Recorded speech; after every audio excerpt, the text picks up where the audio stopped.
একটা প্রসঙ্গ অলরেডি কয়েকজন আলোকপাত করেছেন যে জাতীয় নির্বাচনের আগে যেন লোকাল নির্বাচন না হয়, এটা অত্যন্ত গুরুত্বপূর্ণ। এইটার ডিটেল আলোচনা অবশ্যই আপনাদের সাথে আমরা যখন কমিশনে বসবো তখন করবো। তবে আমি আগে থেকেই বলছি এটা কমিশনের হেডদের এবং মাননীয় প্রধান উপদেষ্টার জ্ঞাতার্থের জন্য আমরা সবাই, আমার মনে হয় এখানে বেশিরভাগ লোকের সাথে কথা বললে আপনারা ওখানে একটা ঐক্যমতের কাছাকাছি পৌঁছতে পারবেন। আরেকটা জিনিস যেটা এগেন অপ্রাসঙ্গিক, সেটা হলো যে আওয়ামী লীগ যেন নির্বাচনে না আসতে পারে। আওয়ামী লীগ একটা আপনার টেররিস্ট অর্গানাইজেশন হতে হলে ব্যাখ্যা যা যা পূরণ করতে হয়, ইলিগাল অ্যাক্টিভিটি, আপনার পপুলেশনকে অ্যাটাক করা, আপনার অর্গানাইজেশন স্ট্রাকচার থাকা, মানে যতগুলো আছে সবগুলো আওয়ামী লীগ ফুলফিল করে। সেই জায়গায় যেন মাননীয় অন্তর্বর্তীকালীন সরকার একটু নজর দেন, সেটার আমি একটা রিকোয়েস্ট জানিয়ে আমরা আজকের প্রাসঙ্গিক আলোচনায় যাব। প্রাসঙ্গিক আলোচনা হলো কমিশন যে রিপোর্টগুলো দিয়েছে সেগুলোতে আমরা কিভাবে ঐক্যমতে যেতে পারি।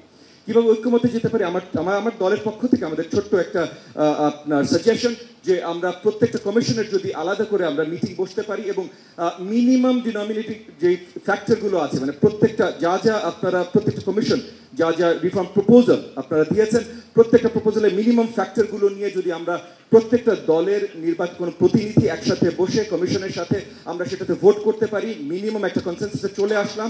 মিনিমাম একটা কনসেনসাস যদি চলে আসি, তারপর ওটা সরিয়ে দিয়ে, মানে ওটা আমরা কনসেনসাস হিসেবে ধরে বাকি আর কি জিনিসগুলো গুরুত্বপূর্ণ আছে যেখানে আমাদের একটা হাফ কনসেনসাস আছে যে জিনিসটাতে আমরা এগ্রিড কিন্তু কোনো বেস মানে কোনো ডিটেইলে আমরা এগ্রিড না, সেটা আলোচনার মাধ্যমে হয়তো 2-3টা সিটিংয়ে আমরা এটা শেষ করে ফেলতে পারি পার কমিশন। এবং 6টা কমিশনেই বা সবগুলো কমিশন তাদের কার্যক্রম একসাথে শুরু করতে পারে। প্রত্যেকটা কমিশনের জন্য প্রত্যেকটা দল থেকে ভিন্ন প্রতিনিধি পাঠাবেন। এরকম একটা প্রসেসে যদি আমরা যেতে পারি তাহলে এই আলোচনাগুলো আমরা আরো তাড়াতাড়ি করতে পারি। এটা হলো আমার 1 নম্বর সাজেশন।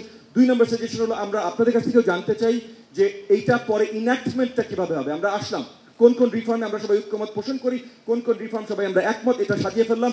এরপর এটা ইনঅ্যাক্টমেন্ট কিভাবে হবে, কারণ ইনঅ্যাক্টমেন্ট আমরা বিশ্বাস করি নির্বাচিত সরকার এসে সবচেয়ে বেশি মানে বড় দাগের রিফর্মগুলো ইনঅ্যাক্ট করতে পারবে। তাহলে সেই বড় যদি নির্বাচনের পরই তারা ইনঅ্যাক্ট করেন, তাহলে নির্বাচনের আগে এমন কি প্রক্রিয়া আমরা যেতে পারি যেখানে আমরা সবাই ঐক্যমত পোষণ করতে পারি যে নির্বাচনের পরে এইভাবে আমরা ইনঅ্যাক্ট করব। এইটার একটা প্রসিডিওর আমরা সবাই মিলে তৈরি করা। এবং তৃতীয় এবং ফাইনাল পয়েন্টের পরে আমার বক্তব্য শেষ হলো যে নির্বাচনের সাথে রিফর্মস কোনো ধরনের কনফ্লিক্ট আমরা দেখি না। নির্বাচনের মতো এগিয়ে যাওয়া উচিত, রিফর্মের মতো। রিফর্মের আমাদের ঐক্যমতের আলোচনা খুব অল্প সময়, হয়তো 1 মাস হয়তো 2 মাসের ভিতরে পূরণ করা সম্ভব।